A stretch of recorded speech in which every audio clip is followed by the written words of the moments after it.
సర్వోన్నతమైన స్థలముల్లో దేవునికి మహిమ ఘనత ప్రభావములు కలుగునుగాక. పరిశుద్ధాత్మలే మినిస్ట్రీస్ వారి వాట్ సేస్ బైబిల్ అనేటువంటి పరిశుద్ధ కార్యక్రమానికి యేసునామున మీకు అందరికీ స్వాగతం తెలియజేస్తూ ఉన్నాను. ఈరోజు ప్రత్యేకమైనటువంటి వాక్య భాగాన్ని విందాం. క్రిస్మస్ సందేశం. క్రిస్మస్ పండుగ అనగానే ప్రపంచమంతటికీ ఒక గొప్ప ఉత్సవం, గొప్ప పండుగ. ప్రపంచవ్యాప్తంగా ప్రజలు చేసుకున్నటువంటి అతిపెద్ద పండుగ క్రిస్మస్ పండుగ. యేసుక్రీస్తు ప్రభువారు జననం, ఆయా జననం సంబంధించినటువంటి అనేకమైనటువంటి విషయాలను ప్రసంగాలుగా దైవ సేవకులు అందిస్తూ ఉంటారు. వాటిని విని ఆత్మలో ఆనందంతో తరించేటువంటి విశ్వాసులు నిరంతరము ఆ వాక్యాలు వింటూ ఆనందిస్తూ ఉంటారు. ఈ దినమున ఈ క్రిస్మస్ సందేశంలో మీ దృష్టికి నేను తీసుకొస్తున్నటువంటి వాక్య భాగం ఏంటంటే, తొట్టిలోనే యేసు ప్రభువారు ఎందుకు అనేది ఈరోజు మీరు వినబోతున్నారు. యేసు ప్రభువారు ఆ తొట్టిలో ఎందుకు? లేఖన భాగంలో చూద్దాము.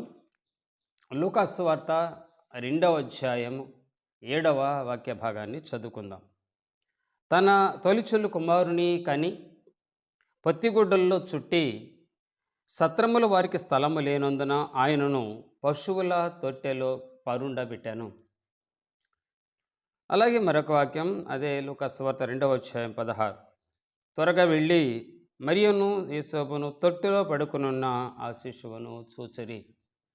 తొట్టిలో ఉన్న శిశువు, తొట్టిలో ఉన్న పొత్తిగుడ్డలతో చుట్టబడిన యేసు ప్రభువారు బాలుడుగా జన్మించిన తర్వాత తొట్టిలో పండుకోబెట్టబడినటువంటి విషయము నాకు ఆశ్చర్యం కలిగించింది.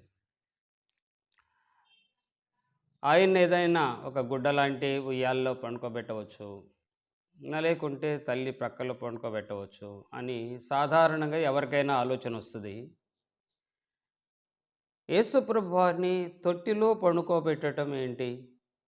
సర్వాధికారి అయినటువంటి దేవుడు భూమి మీదకి ఆయన నరావతారిగా వచ్చినప్పుడు ఆ శిశువు పండుకోవటానికి స్థలము లేనందున అంటూ తొట్టిలో పండుకోబెట్టినటువంటి విషయము చాలా ఆశ్చర్యం కలిగించింది. ఆలోచిస్తే యేసు ప్రభువారి జనన వృత్తాంతంలో ఉన్న ప్రతి విషయము చాలా గూఢమైనది, గుప్తమైనది, ప్రత్యేకమైనటువంటి ఒక సందేశాన్ని అవి తెలియచేస్తూ ఉంటాయి. పరలోకం నుంచి దేవదూత రావటం, కన్యకకు నువ్వు గర్భవతివి అవుతావని చెప్పటం, పురుషుడు ఎరుగని స్త్రీ గర్భవతి కావటం ఏమిటో అని ఆశ్చర్య కావటం, దానికి సమాధానంగా దూత చెప్పటం, ఇవన్నీ కూడా చాలా ఆశ్చర్యం కలిగిస్తూ ఉంటాయి. తర్వాత సత్రములో స్థలము లేకపోవటం, తొట్టిలో పండుకోబెట్టడం, ఇవన్నీ ఆశ్చర్యం కలిగించే విషయాలు. తొట్టిలోనే యేసు ఎందుకు అని ఆలోచిస్తే పరిశుద్ధ గ్రంథము ద్వారా మనకి చాలా సంగతులు తెలియబడుతూ ఉన్నాయి. తొట్టిలో, పశువుల తొట్టిలో చూద్దాము.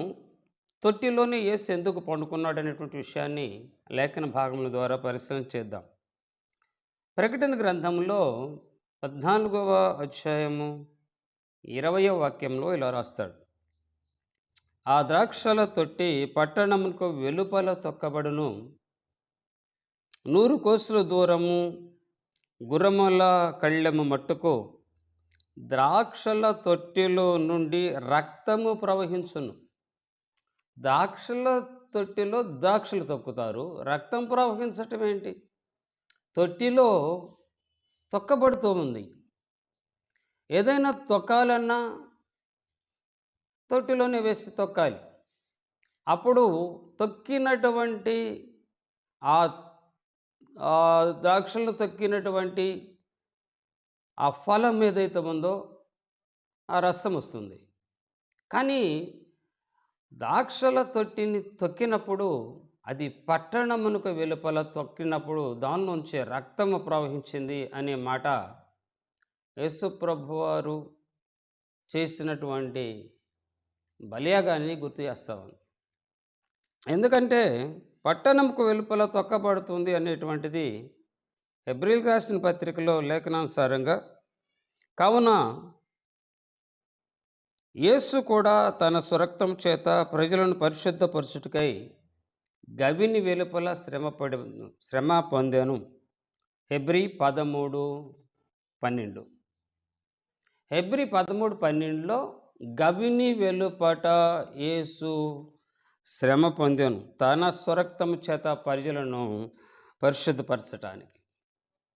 పట్టణపు వెలుపట, గవిని వెలుపట శ్రమలలో క్రీస్తు, తొక్కబడుతున్నటువంటి క్రీస్తు, తొట్టిలో తొక్కబడటానికే ఆ తొట్టిలో క్రీస్తు అనేటువంటి ఆయన్ని వేశారు.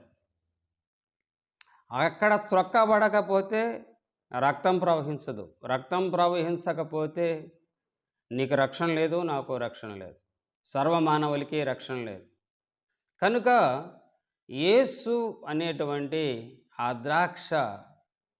ద్రాక్ష రసము తొట్టిలో నుంచే రావాలి. ఆ ద్రాక్షలు తొట్టిలోనే తొక్కబడాలి. కనుక యేసు తొట్టిలో పండుకోవటానికి యోగ్యుడు. అంతేకాకుండా నలగగొట్టడం గురించి ఎవడ రాస్తాడు? యెషయా గ్రంథము 53వ అధ్యాయము 10వ వాక్యాన్ని మనం చదివినప్పుడు, ఆయన్ని నలుగగొట్టుటకు యెహోవాకు ఇష్టమాయెను. నలగొట్టాలంటే తొట్టి కావాలి.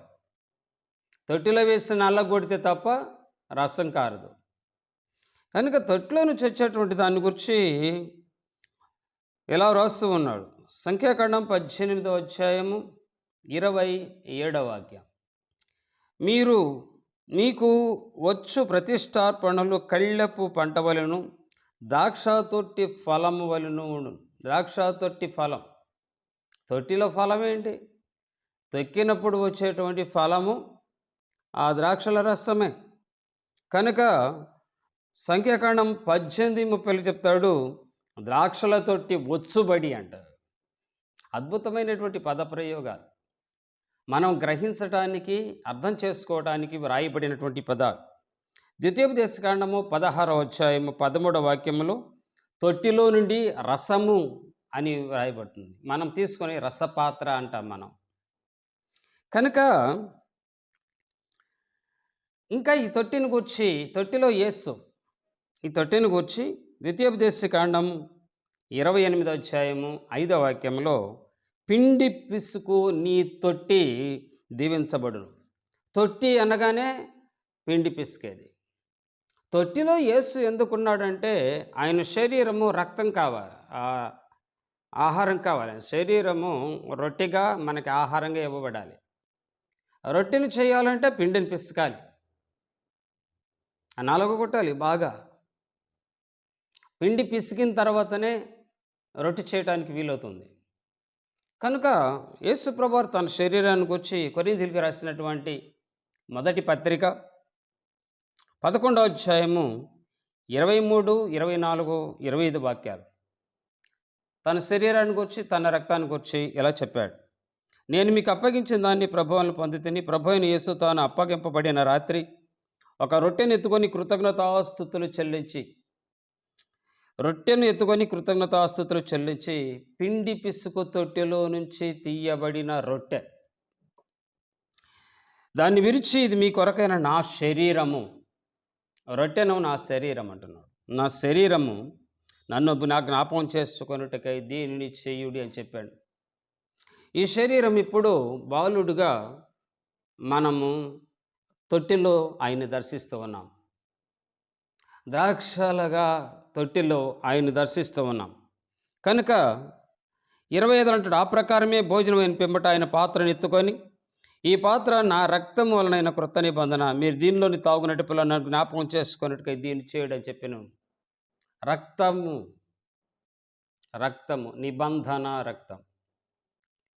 కనుక తొట్టిలో పండుకోవటము అనేది ఆయనకి మాత్రమే చెల్లుతుంది. కనుకనే ఆయన అంటున్నాడు, యోహాను సువార్త 6వ అధ్యాయము 55, 56 వాక్యాలు, నా శరీరము తిని నా రక్తము త్రాగువాడే నిత్య జీవం కలవాడు. తిని త్రాగాలి, తినాలి, త్రాగాలి. నిత్య జీవము కలవాడు. యోహాను సువార్తలో ఆ మాటలని చెప్పాడు. కనుక ప్రియమైనటువంటి దేవుని బిడ్డలారా, యేసు తొట్టిలో పండుకోవటానికి యోగ్యుడు. ఆయన తప్ప భూమి మీద ఏ తల్లి కన్న ఏ బిడ్డ కూడా తొట్టిలో పండుకోవటానికి యోగ్యులు కాదు. యేసు అక్కడ మాత్రమే ఆ తొట్టిలో పండుకోవటానికి యోగ్యుడు. ఆయన పిండి ఆయన్ని బాగా నలగగొట్టాలి, బాగా పిసకాలి, రొట్టె చేయాలి. కాబట్టి పిండి పిసుకు తొట్టి. ఆయన ద్రాక్షారసం, తన రక్తాన్ని ద్రాక్షారసంగా మనకి ఇవ్వాలంటే ద్రాక్షలను ఆ తొట్టిలో వేసి నలగొట్టాలి, తొక్కాలి. అప్పుడు ద్రాక్షారసం, రక్తము ప్రవహించాను. కనుక ఆహారమైన ఆయన, పానమైనటువంటి ఆయన ఆ తొట్టిలో పండుకోవటం అనేది ఎంత గొప్ప సంగతి, ఎంత ఆశ్చర్యకరమైన విషయం.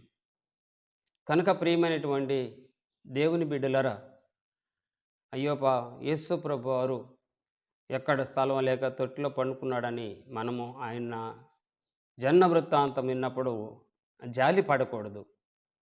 మన అందరి కొరకు నలగగొట్టబడుతున్నటువంటి వాడుగా, నలగగొట్టబడుతున్న వాడిగా, రొట్టిగా మారబోతున్నవాడిగా, రసంగా మారబోతున్నవాడిగా యేసు తన బాల్యమునందే ఆ యొక్క గుర్తులు, ఆ సూచనలు మనకు చూపించాడు.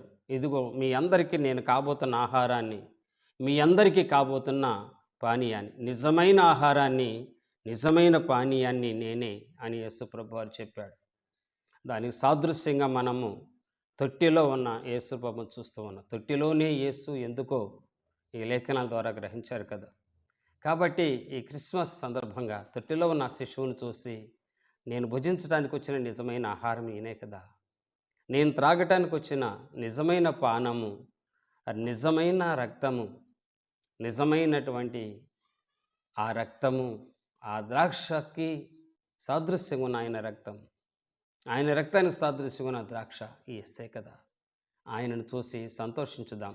ఈ క్రిస్మస్ సమయంలో మహానందంతో ప్రభువుని స్తుతించి గణపరచుదాం. దేవుడు తన మాటలను దీవించి ఆశీర్వదించునుగాక. Thank you.